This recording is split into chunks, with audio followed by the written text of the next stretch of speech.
Farm house అంతా నిశ్శబ్దంగా మారిపోయింది. బాత్రూంలో నితిన్ శవం చూసిన తర్వాత విహాన్, రియా, కవిత, అర్జున్ నలుగురు కూడా పూర్తిగా భయంతో వణికిపోతున్నారు. బయట వర్షం ఇంకా గట్టిగా పడుతోంది. మెరుపులు పడుతున్నాయి. ప్రతి మెరుపుతో ఆ పాత ఇంటి గోడల మీద ఉన్న నీడలు కదులుతున్నట్టుగా కనిపిస్తున్నాయి. అప్పుడే మళ్ళీ అదే శబ్దం వినిపించింది.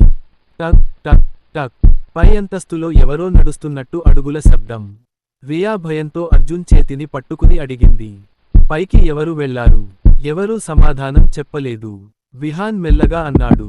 మనమంతా ఇక్కడే ఉన్నాం, అయితే పైకి ఎవరు ఉన్నారు?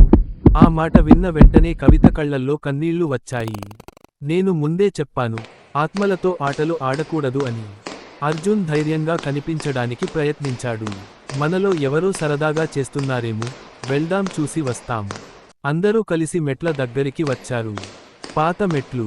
ప్రతి అడుగు వేస్తే క్రీక్ క్రీక్ అని భయంకరమైన శబ్దం. వాళ్ళు మెల్లగా పైకి ఎక్కడం ప్రారంభించారు. మెట్ల చివర ఒక పొడవైన కారిడార్ ఉంది. రెండు వైపులా పాత గదులు.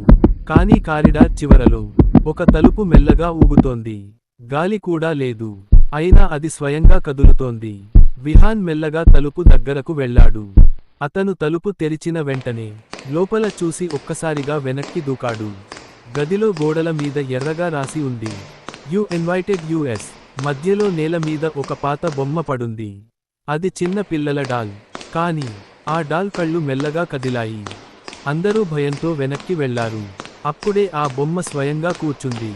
ఆ డాల్ నోటితో ఒక చిన్న గళం వచ్చింది, మా ఇంటికి స్వాగతం. అంతే, గదిలో లైట్ ఒక్కసారిగా ఆఫ్ అయింది. చీకటిలో ఎవరో పరుగెత్తిన శబ్దం. రియా గట్టిగా అరుస్తోంది. లైట్ మళ్లీ వచ్చేసరికి కవిత కనిపించలేదు. కవిత అని అర్జున్ అరవడం ప్రారంభించాడు. అప్పుడే కారిడార్ చివరలో ఒక నల్లని ఆకారం నిలబడి ఉంది. ఆ నీడ చేతిలో ఏదో పట్టుకుంది. మెరుపు పడింది. ఒక్కసారిగా స్పష్టంగా కనిపించింది. అది కవిత తల. ఆ నీడ నెమ్మదిగా నవ్వింది. రెండో బలి కూడా పూర్తయింది. అప్పుడే మరో గళం వినిపించింది, ఇది ఇంకా భయంకరం. ఇప్పుడు ఆట నిజంగా ప్రారంభమవుతుంది. విహాన్, రియా, అర్జున్ ముగ్గురికి అర్థమైంది. ఆ ఇంట్లో కేవలం ఒక ఆత్మ కాదు, రెండు క్రూరమైన దయ్యాలు ఉన్నాయి.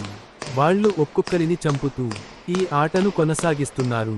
కానీ అసలు భయంకరమైన విషయానికి ఇంకా మిగిలి ఉంది. ఆ స్పిరిట్ గేమ్ నియమం ఏమిటంటే, ఆట మొదలైతే బతికి బయటపడేది ఒక్కరే.